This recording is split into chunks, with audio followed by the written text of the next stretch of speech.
नमोस्तु तत्तं च नन्दयानन्दिमौ क्षीणिनन्दसहा हरमितहतिपदविन्दपौ नम्यो सिद्धसुखा गुरुवेशे गोपतिरुई गोपति ज्ञान सहका तारण तरण समर्थ मुनि गुरु संसार निवा धम्मयुक्त जिनवरहि अर्थ जो है विनाश भव जो मनो ममल ज्ञान परलो देव को गुरु को धन को साची को बारंबार नमस्कार।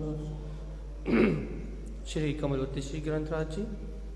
तत्त्वं च परम तत्त्वं परम भावदर्शिये परम जिनं परमेष्टि नमाम्यहं परम देवी देवस्य। बोलिए आचार्य प्रभु सद्गुरु तारण आचार्य जी महाराज की। श्री कमलवती श्री ग्रंथाधिराज की।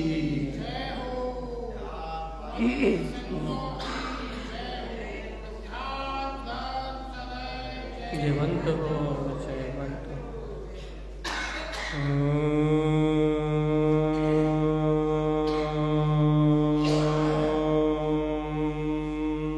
नमः सिद्धं।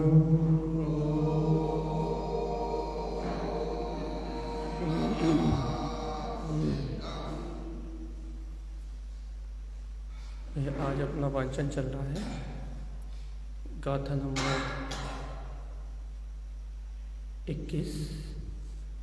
यहाँ गुरुदेव कह रहे हैं षटकाई जीवन, 6 काय के जीवों के प्रति कृपा सहकार दया का भाव रखा। जो भी चारित्र में आचरण करने वाले ज्ञानी साधु हैं, जो भी चारित्र में आचरण करने वाले वीतरागी भगवान हैं, कहने लगे जो भी ज्ञानी साधक हैं वह सम्यक दर्शन ज्ञान पूर्वक आचरण करने वाले वह आत्मार्थी वह भवजीव 6 काय के जीवों के प्रति अनुकंपा का भाव रखते हैं, शुद्ध चारित्र का पालन करते हैं। ये तो भावलिंगी महामुनि राजों के अंतर की बात है भैया, कि वह शुद्ध चारित्र में आरोहण करते हुए 6 काय के समस्त जीवों पे करुणा का भाव रखते हैं। ये तो उनकी बात है, लेकिन अपने लिए क्या है? अपने लिए गुरुदेव कह रहे हैं कि हे भव्य आत्मा, ये 6 काय के जीव भी तेरे समान चैतन्य आत्मा है। देखो भैया, अपने से बहुत विस्तार से चर्चा करी थी, अभी थोड़ी सी देर इस विषय को लेके अगली गाथा पर जा रहे हैं। आचार्य भगवान का कहना है कि ये प्राणी मात्र जो दिखाई दे रहा है, ये जीव मात्र जो दिखाई दे रहा है, ये तेरे ही समान परमात्मा है। सबसे पहले तो तू इन 6 काय की जीवों को जीव रूप पहचान। इनमें भी तेरे समान सुख दुख को भोगने की शक्ति है, इनमें भी तेरे समान चैतन्य आत्मा है। पहले तू इनमें विद्यमान, तो तेरे अंतर में विद्यमान चैतन्य तत्व है ना, वही इनके अंतर में विद्यमान चैतन्य आत्मा है। पहले ऐसा स्वरूप जान के विमल भाव सहित इन 6 काय के जीवों के प्रति दया का परिणाम प्रकट करा। यही तूने इन्हें अपने समान आत्मा नहीं माना, यही तो पृथ्वी काय को, जल काय को, वायु काय को पुद्गल वस्तु समझ के उपयोग करता रहा, वनस्पति आदि को पुद्गल वस्तु समझ के उपयोग करता रहा, और तुझे इसमें व्याप्त चेतना नजर नहीं आई। तो हे भव्य आत्मा, अनंतानंत जीव राशि की विराधना हो जाएगी। और इन जीवों की विराधना होगी तो इनके प्रति अनुकंपा का भाव नहीं रहेगा, सहज ही इनके प्रति विराधना का भाव रहेगा। अर्थात बिना इन्हें जीव स्वीकार करे, तुझे अपने आप ही अपने अंतर से बिना कुछ परिणाम करे, परिणाम मतलब तू इनसे ऐसा परिणाम नहीं करेगा कि मैंने मार दूं, लेकिन भैया बिना ऐसा परिणाम करे भी इन 6 काय के जीवों की हिंसा का भाव तेरे अंतर में रहेगा ही रहेगा। जब तक दया नहीं है तब तक हिंसा तो नियम से रहेगी।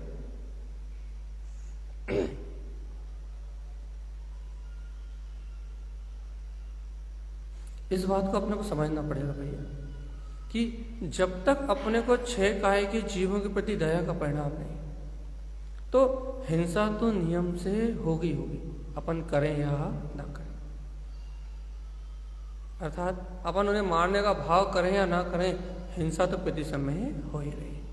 यहाँ क्या कहना है गुरुदेव कि सटकाई जीवा नाम, ये 6 काय के जीव भी तेरे समान जीव हैं, कृपा सहकार, तो इन पे अनुकंपा का भाव कर, इन पे दया का भाव कर। इन कैसे भाव कर भैया?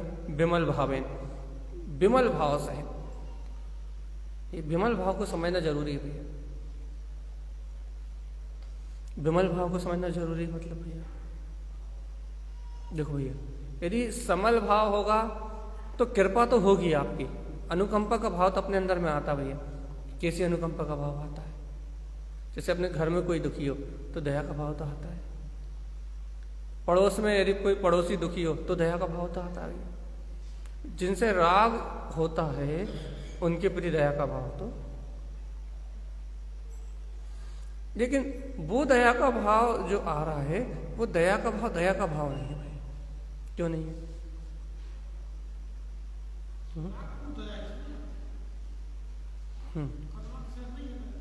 मतलब इसमें भेदभाव है कि किसी जीव के प्रति दया है और किसी जीव के प्रति कोई भाव नहीं।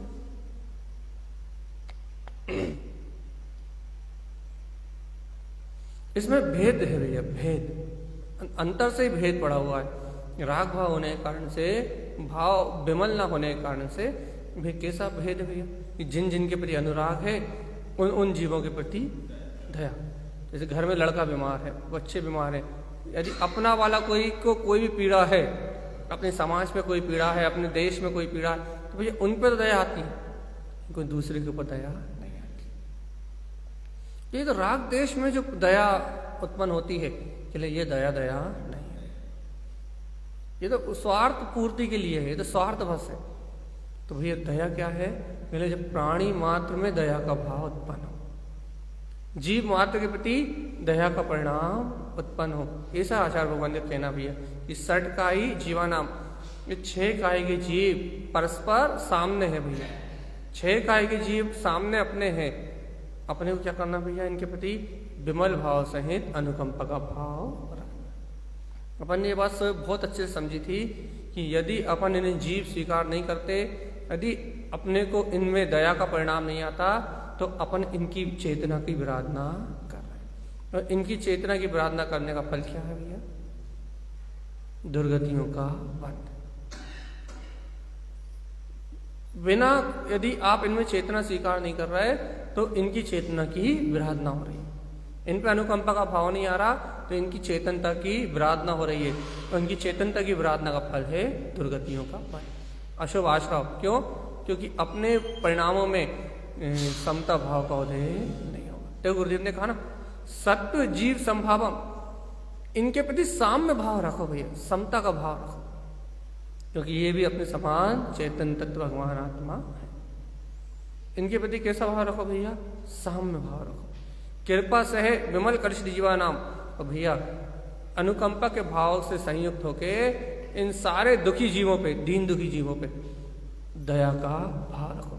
ये तो बेचारे अज्ञान के कारण दुर्गतियों के दुख भोग रहे हैं। एक इंद्रिय पर्याय में, 2 इंद्रिय पर्याय में, 3 इंद्रिय पर्याय में, 4 इंद्रिय पर्याय में, ये जीव तो नाना प्रकार की दुर्गतियों में अपने दुखों को भोग ही रहे हैं।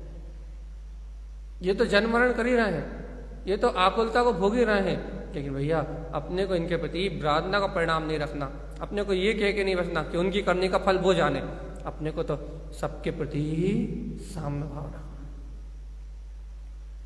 बेचारा अज्ञानता में हुआ उनसे अपराध, अज्ञानता के कारण नहीं जान रहा है वो अपने तत्व को, नहीं पहचान पाए वो अपनी अंतरात्मा को, तो आज बेचारे अज्ञान के कारण इन दुर्गतियों में जन्म मरण की पीड़ा भोग रहा है, सहन कर रहा है, कितने भयानक कष्टों को सहन कर रहा है। और भैया यदि अपन भी क्रूर हृदय होके, अपन भी कठोर हृदय होके यदि उनके प्रति तिरस्कार करते जाएं, उनकी विराधना करते जाएं, उनके प्रति अपने को करुणा का भाव ना आए, अपन भैया चलते रहें, अपने पृथ्वी में जीव न दिखाई दे, जल पीते रहें, अपने को पानी में जीव न दिखाई दे, अग्नि जलाते रहें, अपने को अग्नि में जीव न दिखाई दे, वायु भैया वायु में जीव न दिखाई दे, यदि अपने को वनस्पति में जीव न दिखाई दे, ये 1 इंद्रिय 2 इंद्रिय 3 इंद्रिय चींटी से लेकर हाथी तक यदि ये प्राणी अपने को जीव न दिखाई दे, तो भैया अपने को इनकी प्रार्थना का फल लगेगा। और यदि अपन इन चेतन आत्माओं की प्रार्थना करेंगे तो अपने को अशुभाशुभ होगा, अपने भाव मलिन होंगे, राग देश हिंसा आदि के परिणाम अपने अंतर में बने रहेंगे। और भैया यदि ये हिंसा आदि के परिणाम अपने अंतर बने रहेंगे तो अपने चित्त में समता शांति आने वाली ही नहीं है। इसलिए आचार्य भगवान ने सार में कह दिया, सत्व जीव संभावम, क्या करें गुरुदेव, इन सबके प्रति संभाव रखो। और क्या कह रहा हो, कहने लगे कृपा सह इन सब पे एक समान कृपा रखो, विमल भाव सहित, कोई राग देश की भावना मत रखो, सब पे एक समान कृपा का भाव रख के कलिष्ठ जीवानाम, जितने भी ये जीव दुख भोग रहे हैं, कलेश को भोग रहे हैं, कितनी आकुलता को भोग रहे हैं, इनके प्रति भैया दया का परिणाम रखो। अपने से जितना हो सके इनकी विराधना से बचो और इनके ऊपर अनुकंपा की भावना रखो। यदि भावना अनुकंपा की होगी तो भैया सारे विकार अपने आप ही दूर होते जाएंगे। अब अपन चल रहे हैं अगली गाथा में, गाथा नंबर 22। अब गुरु महाराज मिथ्यात्व की चर्चा कर रहे हैं भैया। क्या कह रहे हैं, एकांत विप्रिय न दिष्टम। क्या कह रहे हैं गुरुदेव, एकांत विप्रिय न दिष्टम, एकांत पक्ष को और विपरीत पक्ष को मत देखो। देखो भैया, एक साधारण जानकारी के लिए अपन एक चर्चा करते, थोड़ी सी साधारण जानकारी के लिए। भैया मिथ्यात्व कितने प्रकार के हैं?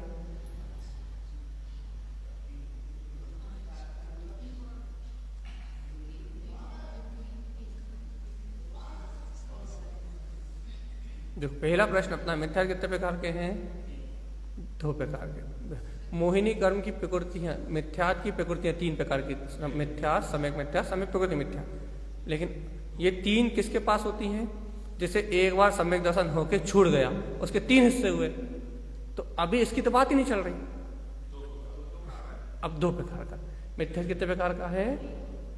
2 प्रकार का, ग्रहित हो आग्रहित। ठीक है भैया। अब आग्रहित मिथ्यात्व क्या है भैया? जो जीव को तत्वों के प्रति जो आश्रद्धान है, अनादिकाल के संस्कारगत, आज से नहीं, अनादिकाल से जीव को जो तत्वों के प्रति आश्रद्धान है, जो मिथ्यात्व कर्म की प्रकृति के कारण, आश्रद्धान के कारण जीव अनादिकाल से संसार में परिभ्रमण कर रहा है, वो आश्रद्धान तत्वों का विपरीत श्रद्धान ही क्या है भैया? आग्रहित मिथ्या, जिसे जीव ने अभी ग्रहण नहीं किया। दूसरा कौन सा है? ग्रहित मिथ्या, जो वर्तमान में किसी के उपदेश से, किसी क्रिया को देख के, बाहर के कुदेव अदेव आदि की मान्यता करके, नाना प्रकार के विपरीत उपदेश से जो ग्रहण होता है, वो कौन सा मिथ्यात्व है? ग्रहित मिथ्या। अब इस ग्रहित मिथ्यात्व के कितने भेद हैं? 5, जो अब आप बोल रहे थे। कौन कौन से? एकांत, विपरीत, विनय, संशय, अज्ञान। कितने हो गए? 5। अब यहां गुरुदेव कह रहे हैं एकांत विपरीत ना दिष्टम। क्या मत देखो भैया? एकांत और विपरीतता को ना देखो। फिर एकांत का मतलब क्या होता है?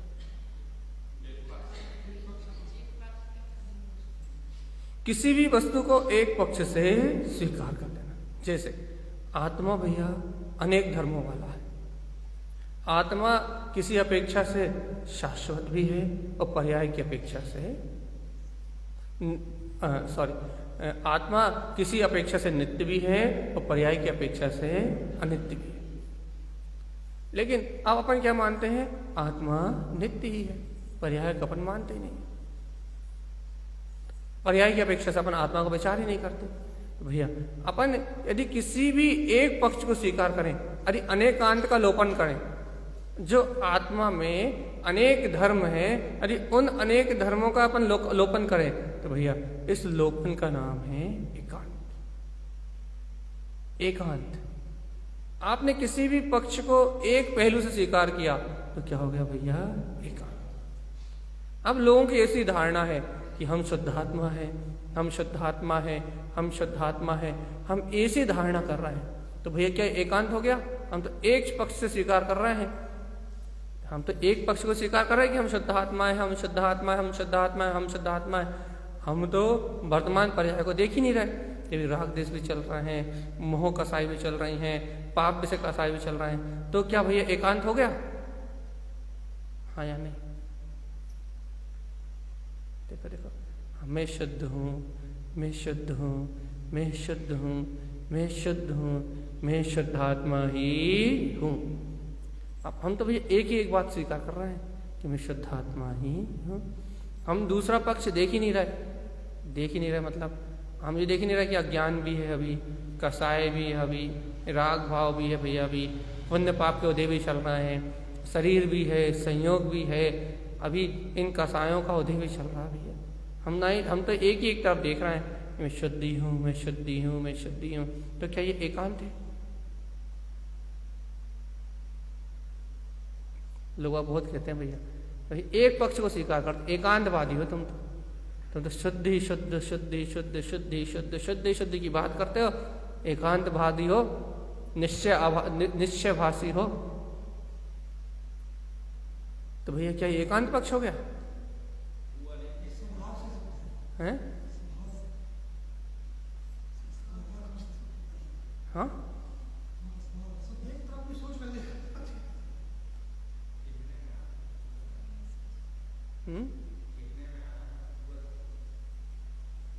आप तो ये बताओ, मैं शुद्धि हूँ, मैं शुद्धि हूँ, शुद्धि हूँ, शुद्ध। ये शुद्धि शुद्ध की जो रटन लगी है, ये एकांत पक्ष है या नहीं? हाँ,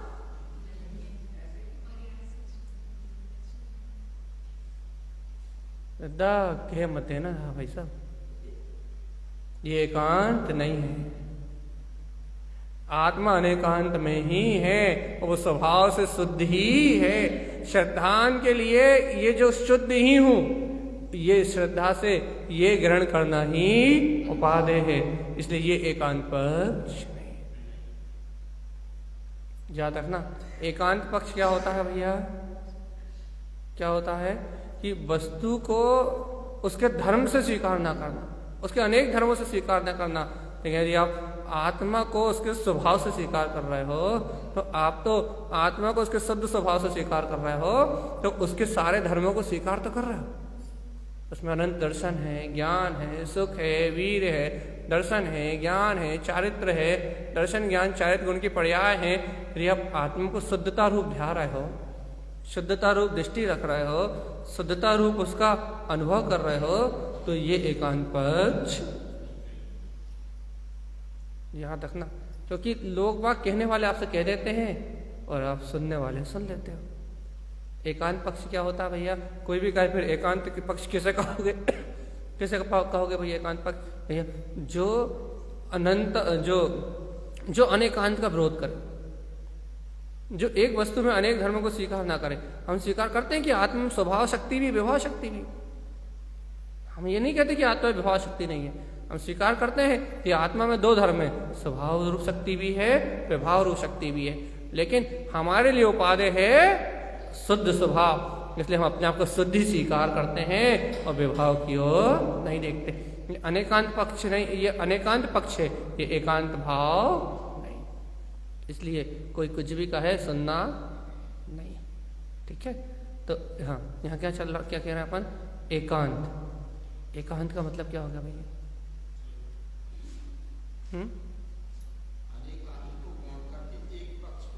बस किसी भी एक पक्ष को मान, अर्थात किसी भी प्रकार से मनमानी करने का नाम एकांत है। जिनेन्द्र भगवान के वचनों को ना मान के अपने मन से मान लेना एकांत पक्ष भैया। जिनेन्द्र भगवान ने वस्तु के धर्म को कहा है, वस्तु के स्वभाव को कहा है, उस वस्तु के स्वभाव को ग्रहण ना करके अपने मनमाने तरीके से मानने का नाम एकांत पक्ष। भैया आपने एक पहलू को ग्रहण कर लिया, आपने वस्तुओं को अनेक धर्म से नहीं जाना। आपने अनेक धर्म से वस्तु को नहीं जाना, इसलिए भैया आपका पक्ष हो गया एकांत। अब क्या एकांत हो गया भैया? आपने आत्मा को नित्य तो जान लिया, लेकिन आपने ये नहीं जाना कि पर्याय अपेक्षा से आत्मा नित्य है। अगर यदि आपने आत्मा को नित्य स्वीकार कर लिया कि मैं तो नित्य हूं, तो भैया अब आप आत्मा की पर्याय को भी नित्य स्वीकार करोगे, पर्याय को भी नित्य स्वीकार करोगे, लेकिन पर्याय नित्य रहने वाली नहीं। यदि आपने भैया आत्मा को पर्याय अपेक्षा स्वीकार कर लिया अनित्य है, और आप कहने लगे भैया आत्मा तो अनित्य है, पर्याय के साथ मर जाती है, तो आपके आत्मा तो हर समय मर जाएगी, हर पर्याय के साथ आत्मा तो मर जाएगी, आपको उसका नित्य स्वभाव दिखाई देने वाला। तो यह है एकांत पक्ष कि वस्तु को उसके एक धर्म से स्वीकार कर लेना एकांत पक्ष है। लेकिन भैया यहाँ शुद्ध आत्मा को स्वीकार करने में तो द्रव्य, गुण और पर्याय तीनों से शुद्ध आत्मा ही स्वीकार हो रहा है। अपन तो ये बात हमेशा ही कह रहे हैं कि मैं आत्मा शाश्वत स्वरूप परमात्मा हूं और ये सारी पर्याय अनित्य हैं, इनसे मेरा कोई संबंध नहीं है। तो अपन तो आत्मा के अनेकांत स्वरूप को ही स्वीकार कर रहे हैं, एकांत पक्ष से अपना कोई संबंध। तो इसलिए निर्भय और निशंक रहो। अब दूसरा कह रहा है विपरीत। विपरीत क्या है भैया? विपरीत क्या है? विप्रिय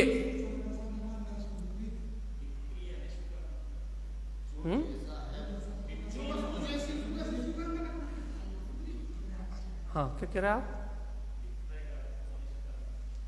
विपरीत अर्थात जो विपरीत है, अनर्थकारी कह लो, अनिष्टकारी कह लो, या आत्मा से विपरीत,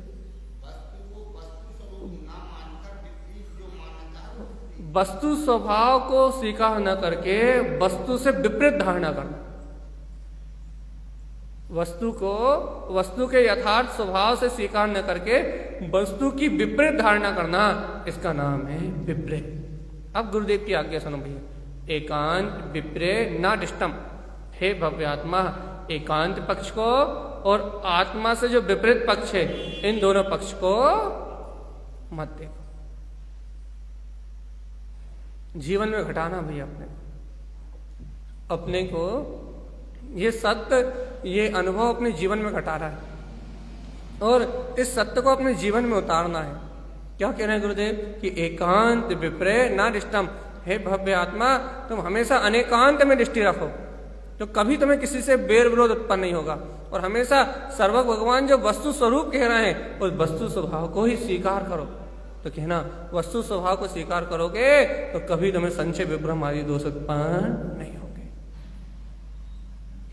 गुरुदेव की बात मानना भैया और अपने जीवन में उतारना है। क्यों?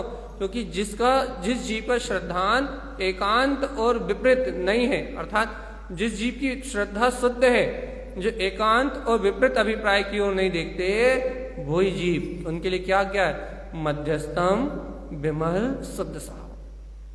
वे मध्यस्थ भाव को धारण करके अपने कमल स्वभाव में ही, अपने शुद्ध स्वभाव में स्थित रहते हैं।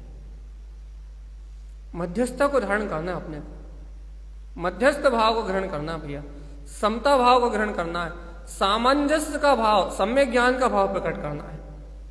समता में जो अपना कमल स्वभाव है, ज्ञायक जो अपनी ज्ञायक चेतना है, ऐसे अपने को मध्यस्थ ज्ञायक भाव में रहना है।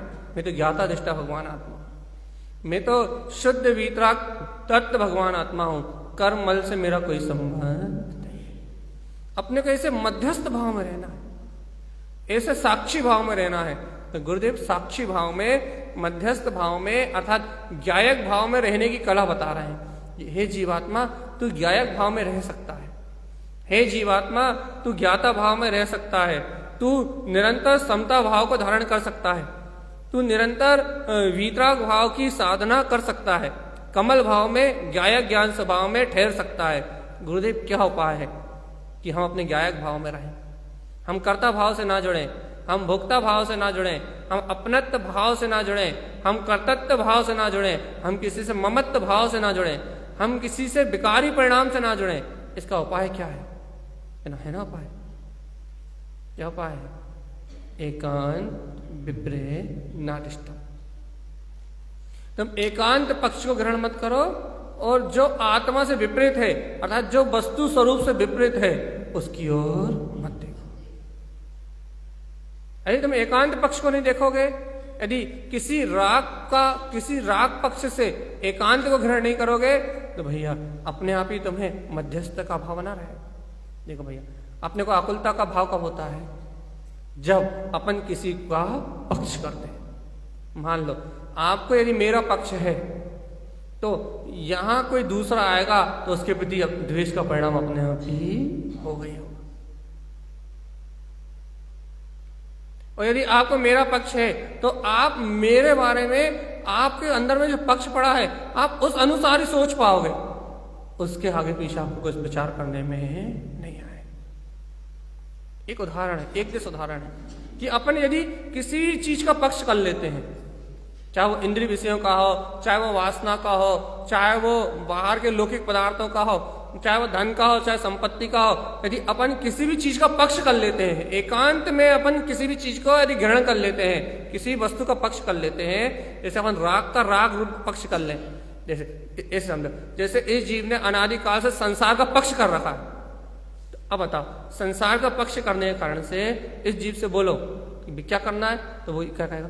भैया पढ़ाई करना है, शादी करना है, क्या बोलते परिवार बसाना है, नोट कमाना है, घर बनाना है, मकान बनाना है, और नाना प्रकार से पूरे संसार की सारी क्रियाएं बताएगा। क्यों बताएगा भैया? क्योंकि इस जीव को संसार का ही पक्ष है। अब इसे मोक्ष मार्ग का विचार भी आने वाला आ ही नहीं सकता। क्यों नहीं आ सकता भैया? क्योंकि इसने अपने अंतर में एकांत पक्ष को राग से ग्रहण कर रखा है कि भैया इस भूमिका में है, हम घर नहीं चलाएं तो कौन चलाए, हम बच्चों का पालन नहीं करें तो कौन पालन करे, हम दुकान नहीं चलाएं तो कौन चलाए, हम भोजन नहीं बनाए तो कौन बनाए, यदि ये सारे काम हम नहीं करें तो कौन करे। लेकिन भाई क्या कर रखा है इस जीव ने? अपनी दुर्बुद्धि से एकांत पक्ष कर रखा है कि भैया हम ही सबके कर्ता धर्ता है। संसार को एकांत पक्ष से राग से ग्रहण कर रखा है। तो अब क्या भावना होती भैया? मैं ही करता हूं, मैं ही धरता हूं, मैं ही सब करने वाला हूं, मैं ही सब धरने वाला हूं। इसे मोक्ष मार्ग का भाव प्रकट। इससे पूछो भैया क्यों भैया? भैया घर में रहते हुए अच्छे अच्छे बैरागी हो गए, घर में रहते हुए अच्छे अच्छे को बैराग आया है भैया। हम तो भैया हमें नहीं आ रहा, हम तो अभी बच्चों को कर करके मरे जा रहे हैं, हमें तो अब मोह नहीं टूट रहा, हमें तो भैया दुकान का लोभ ही नहीं टूट रहा, हमें तो पैसे का लोभ ही नहीं खत्म हो रहा, हमें तो भैया इच्छाएं खत्म नहीं हो रही, हमारी तो भैया कामनाएं खत्म नहीं हो रही। वो इनके पक्ष में डूबा रहेगा। उससे कहो ये पक्ष छोड़ दो, वो छोड़ने को तैयार नहीं होगा। वो कहेगा हो ही नहीं सकता। घर में कोई आत्मा अनुभव होता है क्या? संसार में रहते हुए कोई सम्यक दर्शन होता है क्या? घर गृहस्थी में के बीच में रहते हुए कोई निर्लिप्त गायक रह सकता है क्या? मानेगा ही नहीं। क्यों नहीं मानेगा? एकांत पक्ष ही करके बैठ गया ना, पक्ष ही करके बैठ गया कि भैया जैसा मैंने मान लिया वैसा ही सत्य है। अब उसे कितने ही समझाओ आप, जिसने राग का पक्ष कर लिया हो अपन उसे कितने ही समझाओ, वो मानने वाला नहीं। देखो भैया पहले एकांत विपरीत एकांत आदि की क्या परिभाषा हम बता चुके हैं। अब हम परिभाषा नहीं बता रहे, हम अपने जीवन में प्रयोग कैसे करें ये बता रहे। याद रखना, परिभाषा पहले रटवा दी हमने, हम परिभाषा की बात नहीं कर रहे। अब हम एकांत मिथ्यात्व की परिभाषा नहीं कह रहे, अब हम एकांत राग पक्ष की बात कह रहे हैं।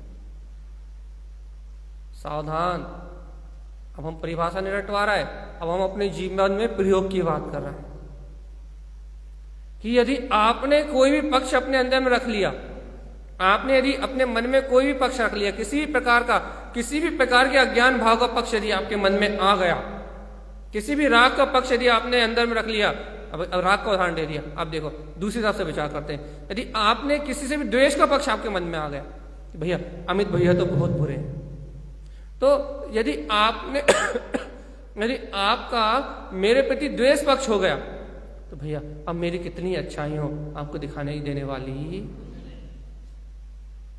कितनी अच्छाई हो, कितनी ही अच्छाई हो, लेकिन आपके अंदर में मेरे प्रति द्वेष पक्ष होने के कारण से आपको सिर्फ पूरी एक बुराई हो, करोड़ों अच्छाइयों में से सिर्फ एक बुराई हो, सिर्फ आपको उस करोड़ों अच्छाइयों में से सिर्फ एक बुराई के अलावा और कुछ दिखने वाला क्यों नहीं दिखने वाला भैया? सीधी बात है, आपने सिर्फ द्वेष कसाय के कारण से, आपकी जो अंतर में द्वेष परिणति है उसका पक्ष हो जाने से, आपको उसका राग हो जाने से, उस द्वेष कसाय का राग हो जाने से, उसका पक्ष हो जाने से अब आपको मेरी कोई भी अच्छी बात अच्छी नहीं लगेगी। और उसके साथ बेनिफिट क्या होगा? उसके साथ दूसरा बेनिफिट सुनो, ये होगा कि जो भी मेरी बुराई करेगा वो आपका दोस्त, एडवांटेज मिलेगा कि जो भी अमित भैया के विरोधी है वो हमारा मित्र है। क्या हो गया भैया? अपने देश कसाय का पक्ष होने के कारण से भैया अवगुण से अवगुण ही मिलेंगे, वहां गुण दिखाई देने वाले। क्या बता रहे हैं अपन यहां? क्या समझा रहे हैं अपन? क्या समझ रहे हैं अपन? एकांत पक्ष। जब जीव अंतर में किसी प्रकार की एकांत धारणा को धारण करता है, किसी भी प्रकार का राग देश अज्ञान में पक्ष को ग्रहण करता है, तो उसकी बुद्धि महिता विचार करती है और वो अनेकांत में अपने तत्व को नहीं देख पाती, अपने स्वभाव का विचार नहीं कर पाती, अपने तत्व का चिंतन नहीं कर पाता जी, अपनी मान्यताओं से, मिथ्या धारणाओं से ऊपर उभर नहीं पाता। और आचार्य तारण स्वामी यही कह रहे हैं कि तू एकांत में मत देख, तू न राग का पक्ष कर न द्वेष का पक्ष कर। तूने यदि किसी का राग का पक्ष किया तो तू उसके राग अनुसार सोचने लगेगा, यदि तूने किसी से द्वेष करा तो तू उसके द्वेष के अनुसार सोचने लगेगा। भैया ये राग द्वेष के पक्षों का यदि एकांत भाव तो ग्रहण करेगा तो चेतनात्मा ये एकांत की भावना भैया तुझे उस सत्य को ग्रहण नहीं करने देगी। क्यों? क्योंकि तेरी बुद्धि उन्हीं विचारों में घूमेगी। किन विचारों में घूमेगी भैया? जैसा तेरे अंतर में पक्ष होगा। एक लौकिक उदाहरण से बता दिया अपन ने। ऐसे ही यदि आपको संसार में राग देश का पक्ष है तो आपकी बुद्धि देह की चिंता करेगी, पुत्र की चिंता करेगी, परिवार की चिंता करेगी, संयोग की चिंता करेगी, घर गृहस्थी के पूरे संयोग, सारे काम का सबकी चिंता होगी, लेकिन आत्मा का चिंतन होने वाला। इसलिए गुरुदेव का कहना है कि एकांत की ओर मत देखो। पहले क्या कहा उन्होंने? एकांत। उसके बाद का विपरीत, भगवान आत्मा अब कह रहा है वो विपरीतता को मत देखो। विपरीतता क्या है? विपरीत अर्थात जो वस्तु स्वरूप से विपरीत है। वस्तु स्वरूप से विपरीत क्या हुई? वस्तु स्वरूप से विपरीत क्या है?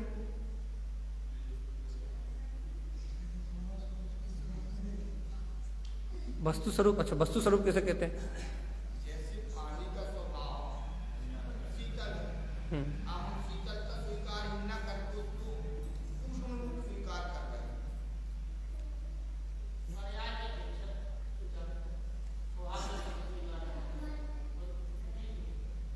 हैं। ये बात तो सही है। पानी में शीतलता का गुण कौन से कर्म की वजह से होता है?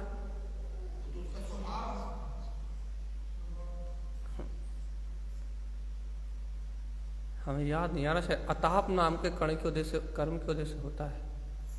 और अताप नाम के कर्म के वजह का शायद ऐसा स्वभाव है कि वो शीतल भी होता है और उष्ण भी होता है। देखना पड़ेगा, बहुत दिन से पढ़ा नहीं है, आगम खोला नहीं। हाँ नहीं भगवान जी, कोई भी द्रव, कोई वस्तु अपने स्वभाव से विपरीत परिणमित नहीं होती। जल का जो स्वयं का उपादान है उसमें ही ऊष्मता है, उस कर्म में ही ऊष्मता है, उस कर्म में ही शीतलता है। जैसे चंद्रमा का जो कर्म उदय है, अब याद नहीं, बहुत दिन से आगम खोला नहीं है। तो ये वैसा ही होगा कि जैसे आत्मा में स्वभाव शक्ति भी है, व्यवहार। हाँ, पानी कोई अग्नि के कारण से ऊष्म नहीं होता, पानी में स्वयं ऊष्म होने की शक्ति है।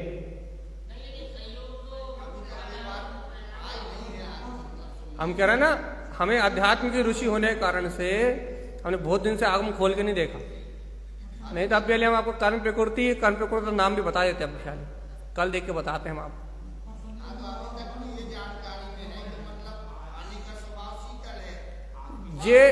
ये सिर्फ हाँ, ये अपन उदाहरण देने के लिए, समझाने के लिए बता देते हैं कि पानी का स्वभाव शीतल है और अग्नि का संयोग मिलने पे गर्म हो जाता है। लेकिन पानी में अग्नि तो सिर्फ निमित्त है, अग्नि पानी का उपादान नहीं है। यदि पानी में स्वयं परिणमित होने की शक्ति ना हो तो 3 काल में कोई उसे ऊष्म कर सकता।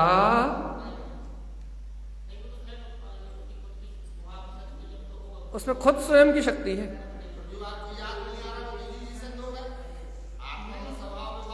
नहीं तो कर्म प्रकृति का नाम याद नहीं आ रहा। हाँ, परिणमन शक्ति उसमें स्वयं की उपादान की है। तो अभी अपन इस विषय में उलझ नहीं रहा है क्योंकि हम और कुछ कहना चाह रहे हैं। अब अपन इस चर्चा को लेंगे कल, ठीक है। अब अपन ले रहे हैं मूल सिद्धांत को। यहाँ कहा जा रहा है, आचार्य भगवान कह रहे हैं, एकांत विप्रेना दृष्टता। विपरीतता क्या है? वस्तु को वस्तु के स्वभाव से ना पीना। भैया, वस्तु को वस्तु के स्वभाव से ना पीना अर्थात ये जितना भी संयोग है पुद्गल का संयोग है। अपन इस पुद्गल के संयोग को पुद्गल स्वभाव से ग्रहण नहीं कर रहे, बल्कि भैया इसे अपन चेतन रूप ग्रहण कर रहे हैं। इसे आत्मा के सुख का कारण ग्रहण कर रहे हैं, इससे आत्मा के हित का कारण ग्रहण कर रहे हैं। इन संयोगों से अपना आत्मा का हित होता है, ऐसा ग्रहण कर रहे हैं। आप सोचो, विचार करो भैया, अपने को ये जितना भी राग देश हो रहा है, मोह अपनत हो रहा है, ये क्यों हो रहा है भैया?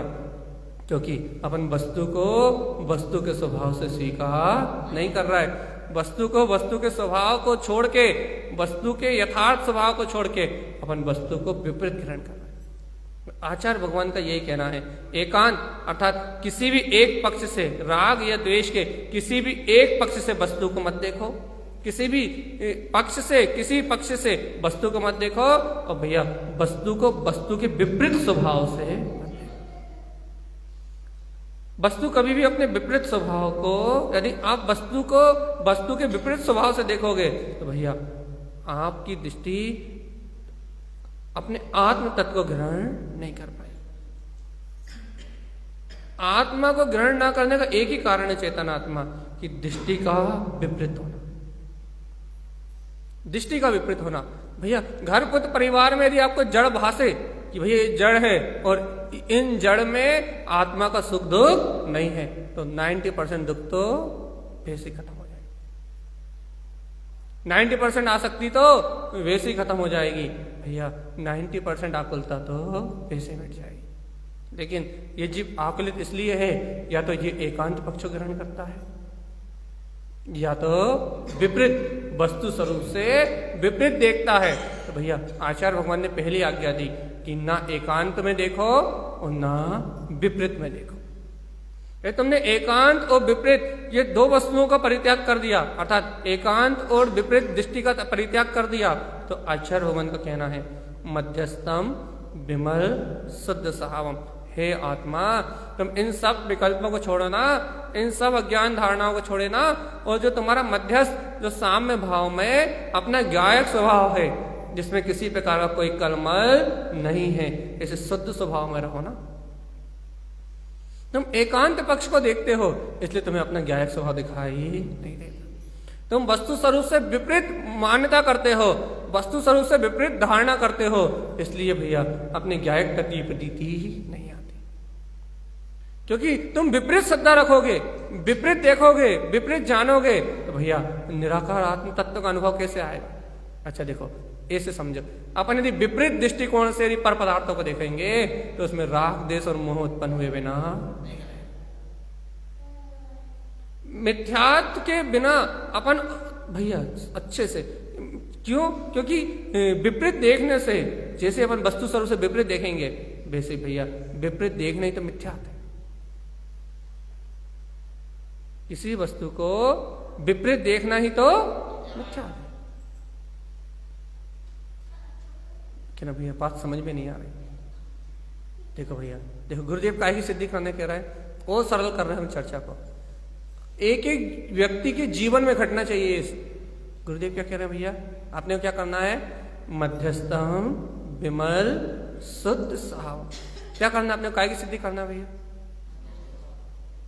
जो समता भाव में, साम्य भाव में, जो अपना ज्ञायक भाव में, जो अपना कमल स्वभाव है, शुद्ध स्वभाव है, विमल सब कर्मलों से रहे, जो अपना ज्ञायक स्वभाव है, इस ज्ञायक भाव में अपने को रहना है।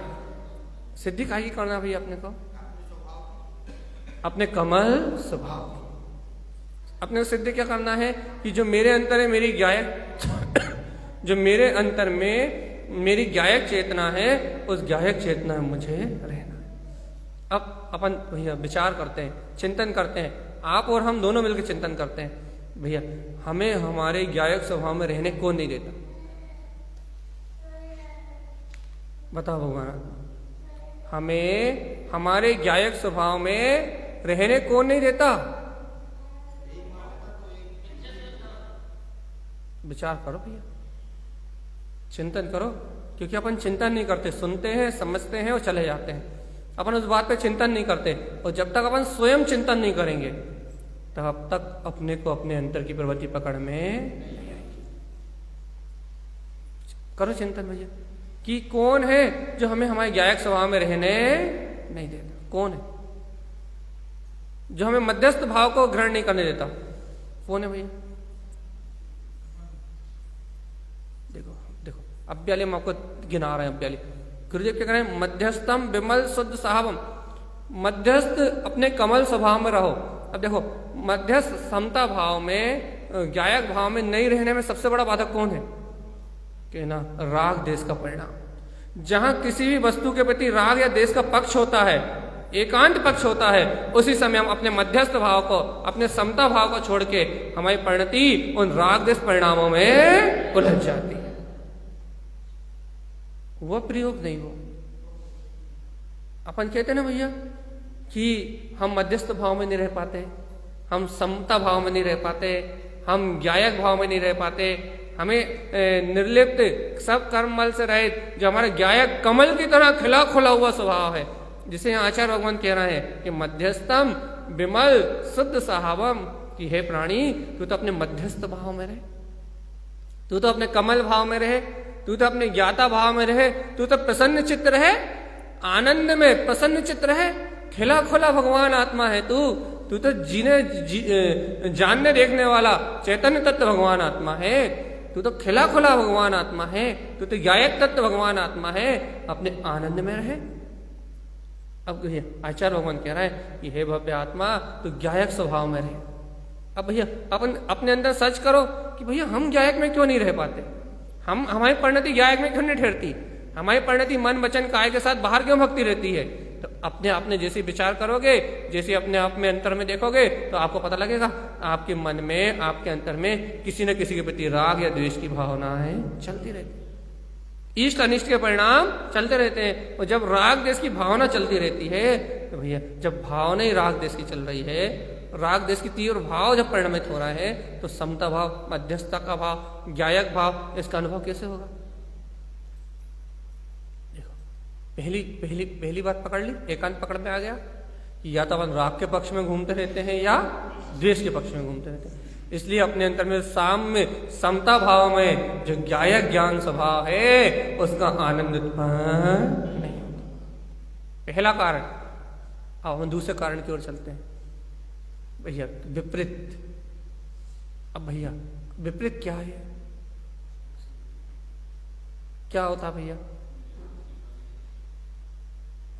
अपने अंतर में मध्यस्थ भाव को प्रकट करने में ये विपरीत एकांत जो है, विपरीत जो पक्ष है, वो अपने लिए कैसे बाधक है, बताओ तो। अच्छा बताओ तो। देखो देखो देखो,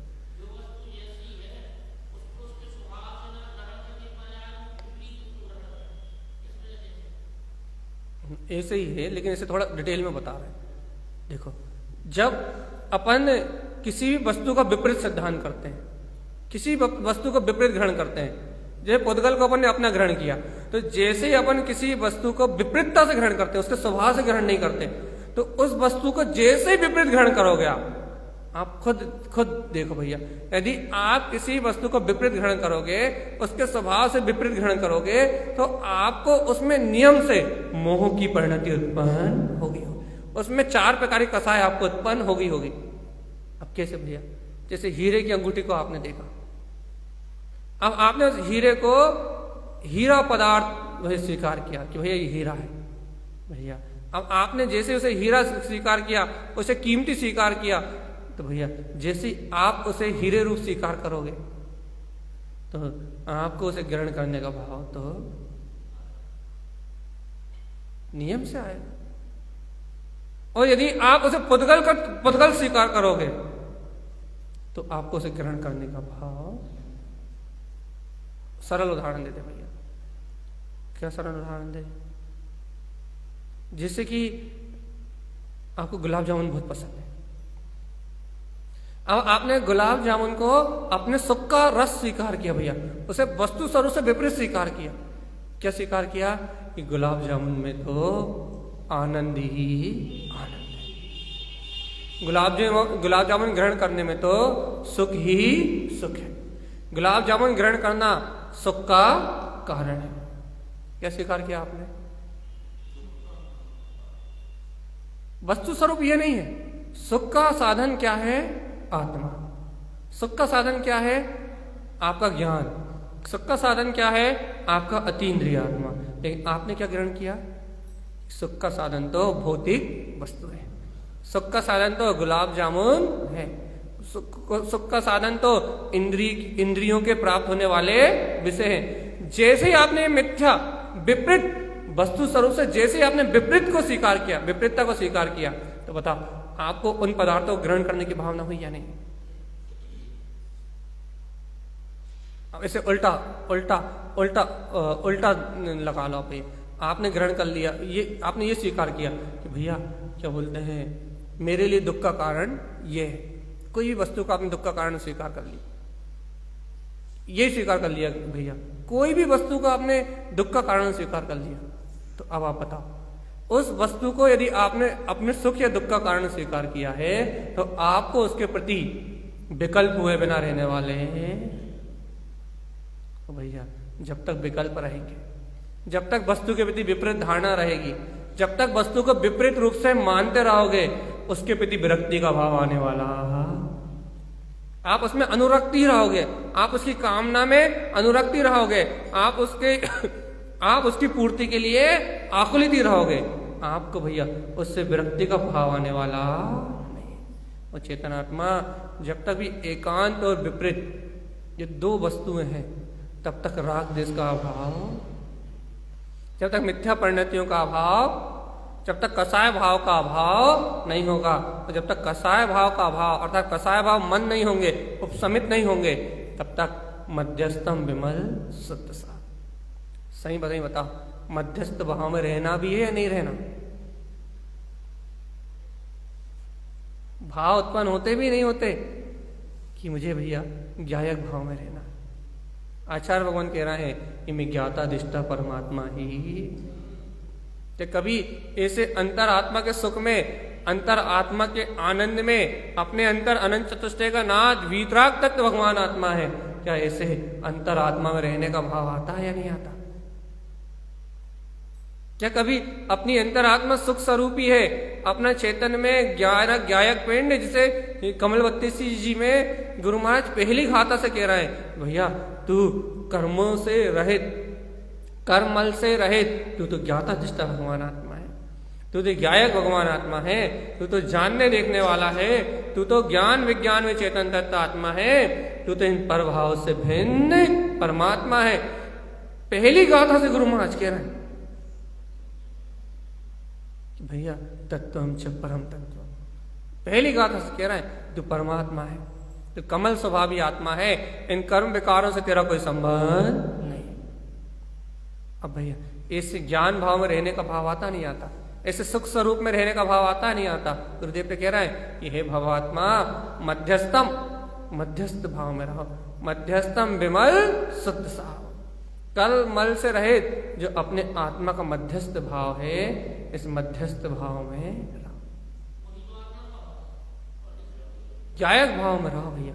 कर्म मल को मत देखो, एकांत विपरीत ना डिस्टर्ब, एकांत पक्ष को और विपरीत पक्ष को, वस्तु स्वभाव से विपरीत एकांत पक्ष को ग्रहण मत करो।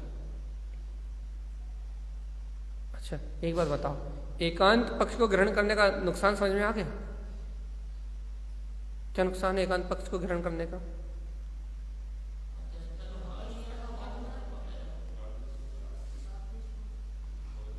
राग देश का पक्ष होगा तो आप उस परिणति से अलग नहीं हो पाओगे, उस संकुचित विचारधारा से अलग नहीं हो पाओगे, तत्व चिंतन करने का समय आपको मिलने वाला।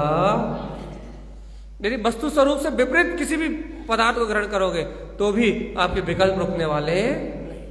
इसलिए हे भव्य आत्मा, मान लो आचार्य भगवंतों की सीख को, मान लो सदगुरुओं की सीख को, भैया एकांत विपरीत ना दृष्टा।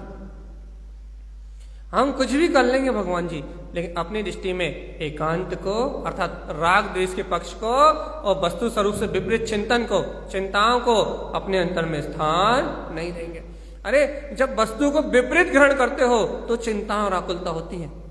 यदि वस्तु को वस्तु के स्वभाव से ग्रहण किया जाए तो भैया तत्समय की योग्यता से सारा परिणमन घट रहा है, पुण्य के उदय से आ रहा है और पाप के उदय से जा रहा है। चिंता करने जैसी कोई बात ही,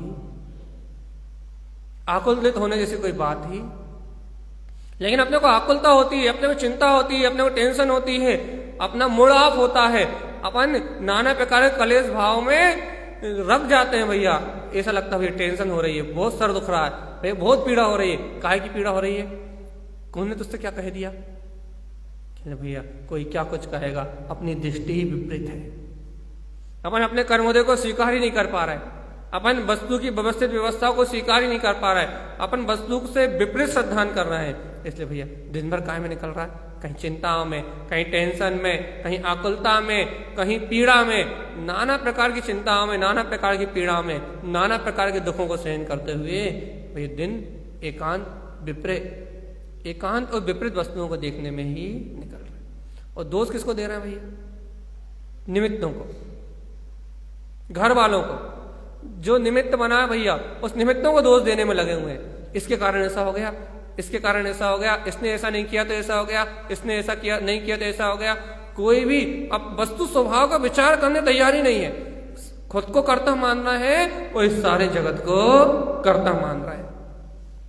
तो भैया इसी विपरीत, संत लोग गुरुदेव की बात, एकांत विपरीत, ऐसे विपरीत और एकांत श्रद्धान के कारण से, अश्रद्धान के कारण से ये जीव अपने गायक भाव से दूर है भैया, अपने आनंद स्वभाव से दूर है, अपने वीतराग भाव से दूर है। तुम्हें गायक तत्व का अनुभव नहीं होता ना, तुम्हें अंतरात्मा की अनुभूति नहीं होती ना, तुम्हें चैतन्य प्रकाशमान ज्योति स्वरूप स्फटिक मणि के समान जगमगाता हुआ अपने अंतर में अपना शुद्ध कमल भाव खिलता हुआ नहीं दिखता ना भैया? क्या हो आनंद कंद सचिदानंद, वो वीतराग स्वभाव ही मेरा स्वभाव है। ऐसी आत्म प्रसन्नता नहीं आती ना, आत्म उत्साह प्रकट नहीं होता ना। इसका कारण पता है क्या है? एकांत और विपरीत दृष्टि। चेतनात्मा मोक्ष मार्ग का रहस्य है। आपको लग रहा होगा भैया एक ही एक बात को कितनी देर तक कह रहा है, लेकिन भगवान आत्मा जब तक आपकी दृष्टि एकांत है, जब तक आप राग देश आदि पक्षों को ग्रहण करे हो और जब तक आप वस्तु स्वरूप से विपरीत विचार करते हो, तब तक आपको मध्यस्थ समता भाव किसी कीमत पे नहीं हो सकता। और चेतनात्मा एक बात लिख लो अपने जीवन में, यदि आपको समता भाव नहीं है, साम्य भाव नहीं है, गायक भाव में आप नहीं रहते, तो निरंतर अनंत कर्म का अनंत आश्रव और अनंत बंध हो ही रहा है। भगवान आत्मा सुनो, आत्मा की कहानी क्या है।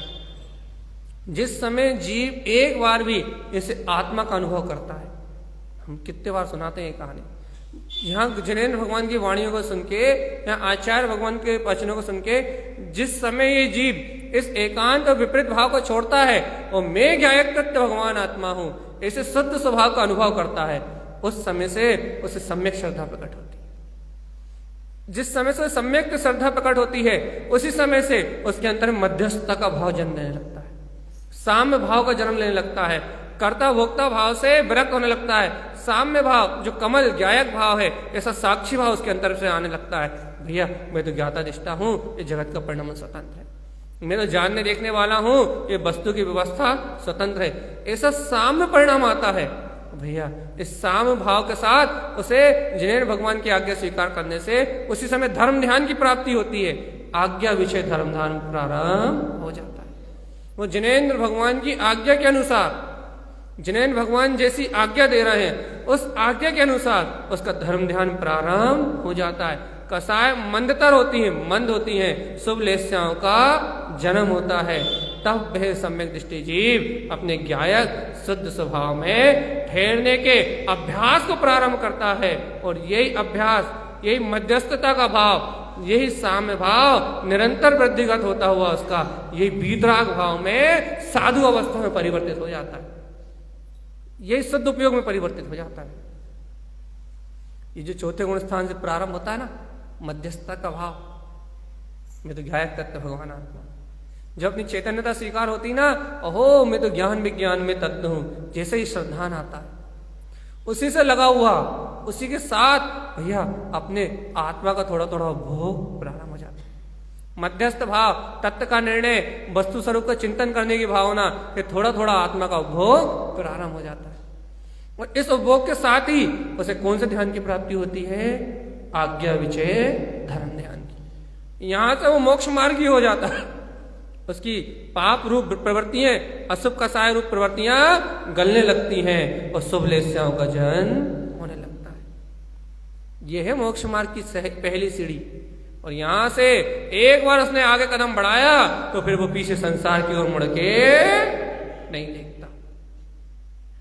यहां से उसने जो एक बार कदम बढ़ाया तो सीधे जिन श्रेणी आरोहण करते हुए सिद्ध शिला में जाके रुकता है, अरिहंत सिद्ध दशा को उपजाता है। ये आत्मार्थी ज्ञानी साधक के अंतर का वैभव है। ये कह रहा है गुरुदेव, ये है भव्य आत्मा एकांत विप्रय नादिष्टाम, तू जहां बैठा है वहीं से मध्यस्थम विमल शुद्ध सहावम, अपने सब कर्मलों से रहित मध्यस्थ भाव रूप अपने शुद्ध स्वभाव की ओर देख।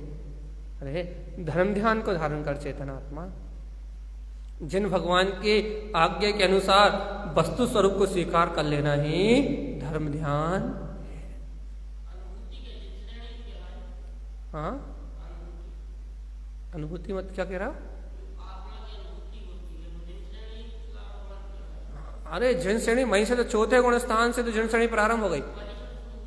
जहां आत्म शुद्धात्म अनुभूति हुई, चौथा गुण स्थान लगा और जिन श्रेणी पहली श्रेणी पे आरोहण। चौथा गुण स्थान जिन श्रेणी का पहला पायदान है और 14वां गुण स्थान आखिरी, और 14 गुण स्थानों से अतीत सिद्ध परमात्मा भगवान आत्मा।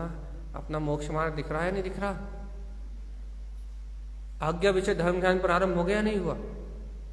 वस्तु स्वरूप की स्वीकारता रूप अंतर आत्म ध्यान की प्रकटता हुई या नहीं हुई? एकांत राग, भैया राग नहीं छूट रहा, द्वेष नहीं छूट रहा, मान लिया, लेकिन राग द्वेष के पक्ष बिलाए या नहीं बिलाए? देखो भैया, इस भूमिका में राग द्वेष नहीं छूट रहा, लेकिन राग ही सुखकारी है, राग ही हितकारी है। हम इस पे क्रोध नहीं करेंगे तो हमारा भला हो ही नहीं सकता। ये राग द्वेष के पक्ष छूटे या नहीं छूटे? एकांत पक्ष और विपरीत पक्षों का परित्याग हुआ नहीं हुआ? गुरुदेव की आज्ञा है एकांत विपरीत ना दिष्टतम, एकांत भाव और विपरीत भाव को मत देखो। क्या करें गुरु महाराज? मध्यस्थम विमल शुद्ध सहावम, मध्यस्थ भाव को देखो भैया, अपने शाश्वत शुद्ध स्वभाव की ओर देखो। मैं ज्ञाता निष्ठा भगवान आत्मा हूं, ऐसे ज्ञान विज्ञान में आत्मा को देखो। अरे यहीं से चौथा गुण स्थान प्रारंभ हो जाएगा, यहीं से तुम्हें आत्मा की थोड़ी थोड़ी अनुभूति आने लगे। वस्तु स्वभाव का चिंतन होने लगे, तुम राग देश के पक्ष को त्याग दो और जिन भगवान की वाणी का चिंतन करने लगो, अभी से श्रावक बन जाओ, तत्काल यदि सच्चा श्रद्धान कर लो तो यहीं से भैया, यहीं से पापों की रुचि छूटेगी और भैया अपने अंतर से भैया धर्म ध्यान की प्रवृत्ति बढ़ेगी। आज्ञा विचय, जिन भगवान की आज्ञा का ध्यान आने लगेगा, जिन भगवान की आज्ञा का अंतर में सहकार होने लगेगा, आज्ञा विचय धर्म ध्यान प्रारंभ होगा और यहीं से जिन श्रेणी मार्ग पे आरोहण करने लगेगा, यहीं से मोक्ष का मार्ग बन जाएगा। थोड़ी सी देर के लिए भी यदि इस मध्यस्थ भाव को धारण करते हो तो क्या नहीं होगा, मतलब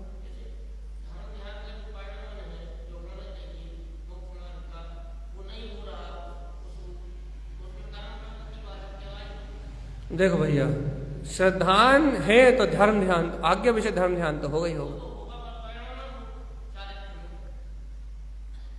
आज्ञा विषय धर्म ध्यान तो होगा ही होगा, नहीं होगा ऐसा नहीं हो सकता। अब यदि कह रहे हैं भैया कर्मदेव पढ़े हैं तो कर्मदेव चारित्र का घात करेंगे, श्रद्धान का कहाँ घात करेंगे? तो बस यदि श्रद्धान का घात नहीं कर रहा है तो उसे तत्व की प्रतीति तो बनी ही है। और वस्तु स्वभाव का निर्णय, वस्तु स्वभाव का ध्यान, वस्तु स्वभाव का ध्यान धारण करनी तो आज्ञा विषय उसका हो ही रहा है। चारित्र अनुसार नहीं हो रहा तो चारित्र होने की बात अभी अपन कर ही नहीं रहे, अभी तो अपन आज्ञा विषय धर्म के ध्यान की बात कर रहे हैं।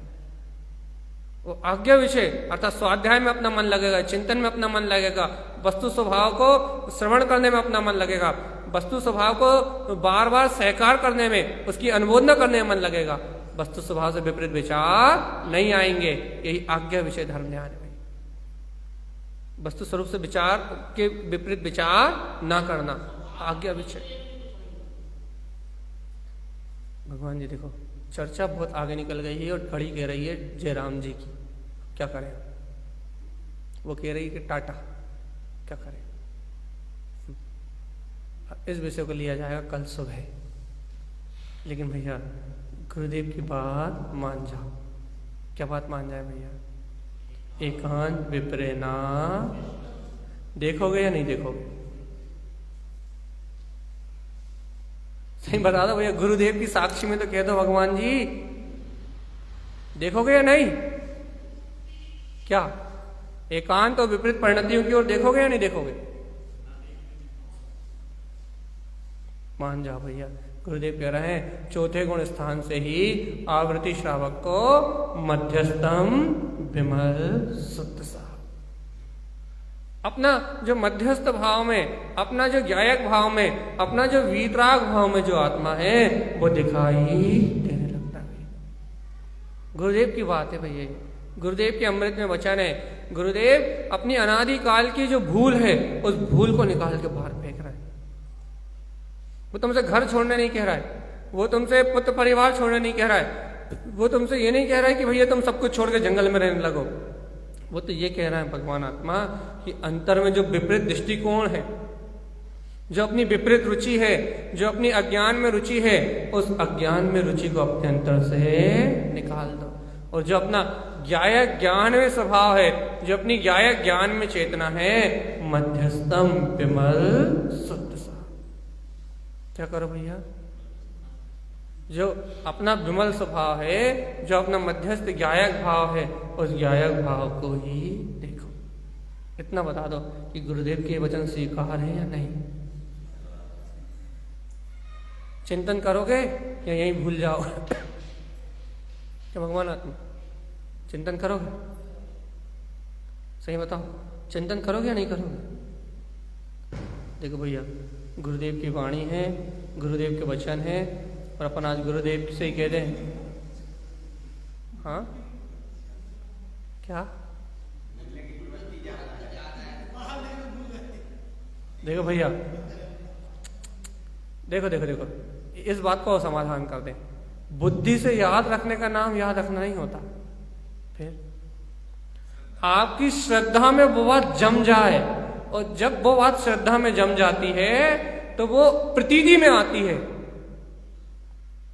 जब वो बात अंतर श्रद्धा में बैठ जाती है, जब वो बात अंतर आत्मा की श्रद्धा में जाके अंतरात्मा की श्रद्धा में जाके लॉक हो जाती है तो फिर वो बात प्रतीति में आती भैया।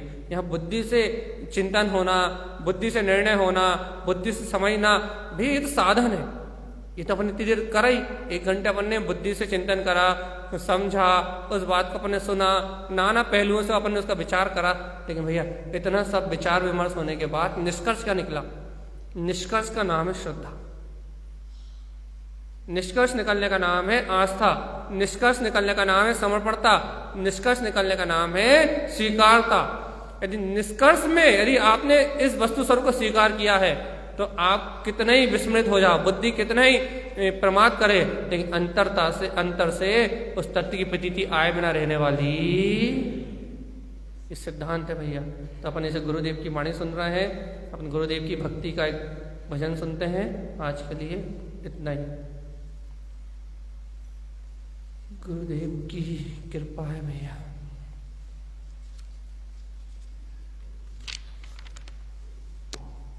नेटवर्क की कृपा हो जाए तो चल जाए।